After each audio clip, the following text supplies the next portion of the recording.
ভারপ্রাপ্ত চেয়ারম্যান জনাব তারেক রহমান এখন শুধু খালি বিএনপির নেতা নয়, গণতন্ত্রকামী মানুষের নেতা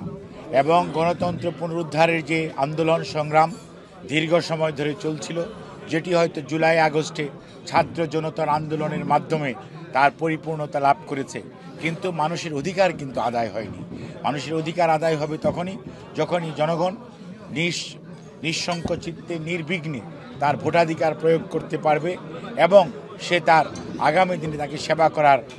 কাকে সুযোগ দিবে সেটি নির্বাচন করতে পারবে। অর্থাৎ জনগণ যখন তার অধিকার প্রয়োগ করার সুযোগ আসবে, তখনই গণতন্ত্র সত্যিকার অর্থে তার প্রাতিষ্ঠানিক যে রূপ সেটির একটি পর্যায়ে পৌঁছবে। তারপরে বিভিন্ন প্রতিষ্ঠানকে যেভাবে একদলীয় শাসন ব্যবস্থা, কর্তৃত্ববাদী শাসন ব্যবস্থাকে টিকিয়ে রাখার জন্য ধ্বংস করে ফেলা হয়েছিল, সেগুলোকে আবারও তার স্বমহিমায় স্বস্থানে পুনঃপ্রতিষ্ঠিত করা, তাহলেই কেবল গণতন্ত্র খালি ভোটের মাধ্যমে নিশ্চিত হয় না। গণতন্ত্রকে প্রাতিষ্ঠানিক রূপ দিতে হলে বিচার বিভাগ বলেন, প্রশাসন বলেন এবং আইন আদালত শুধু নয়, আপনার আইন শৃঙ্খলা রক্ষাকারী বাহিনী বলেন, নির্বাচন কমিশন বলেন, শিক্ষা ব্যবস্থা বলেন, সর্বোপরি দেশের জনগণেরও দায়িত্ব রয়েছে গণতন্ত্রকে প্রাতিষ্ঠানিকীকরণ করার মধ্যে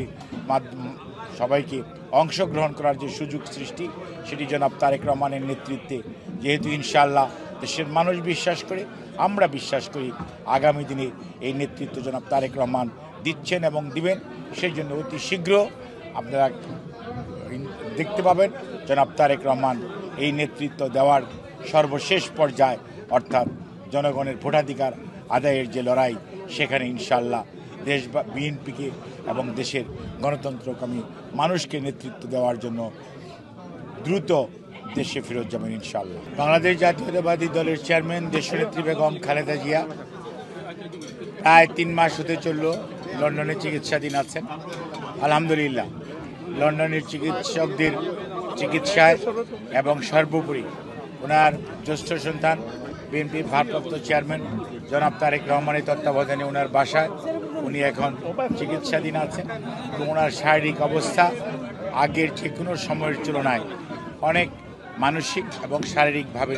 উনি অনেকটা সুস্থ আছেন। ওনার অবস্থা স্থিতিশীল, কারণ আপনারা বুঝতে পারছেন, যখন মানুষ তার নিকট আত্মীয়, বিশেষ করে ওনার বড় ছেলে জনাব তারেক রহমান, ওনার পুত্রবধূ ওনার doctor Zaima, barrister doctor Zubaida Rahman এবং ওনার ছোট ছেলের সহধর্মিণী সৈয়দা শামেলা রহমান এবং ওনার 3 নাতনি ব্যারিস্টার জাইমা রহমান, জাহিয়া রহমান এবং জাফিরা রহমান, ওনাদের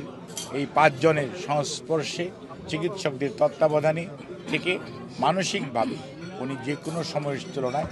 অনেকটা স্থিতিশীল এবং ভালো আছেন। শারীরিকভাবেও আপনাদের সবার দোয়ায়, আল্লাহর অশেষ মেহেরবানিতে, চিকিৎসকদের প্রচেষ্টায় ওনার শারীরিক অবস্থা বাংলাদেশে যে অবস্থা ছিল তার চেয়েও অনেকটা ভালো আছে। কাজে আপনারা ওনার সুস্থতার জন্য দোয়া করবেন। উনিও আপনাদের মাধ্যমে দেশবাসীকে মাহে রমজানের শুভেচ্ছা যেমন আগেও জানিয়েছেন, এখনও জানাচ্ছেন, আগামী দিনেও অগ্রিম আপনাদের মাধ্যমে দেশবাসীকে এবং আপনাদেরকে ঈদ উল ফিতরের শুভেচ্ছা জানিয়েছেন।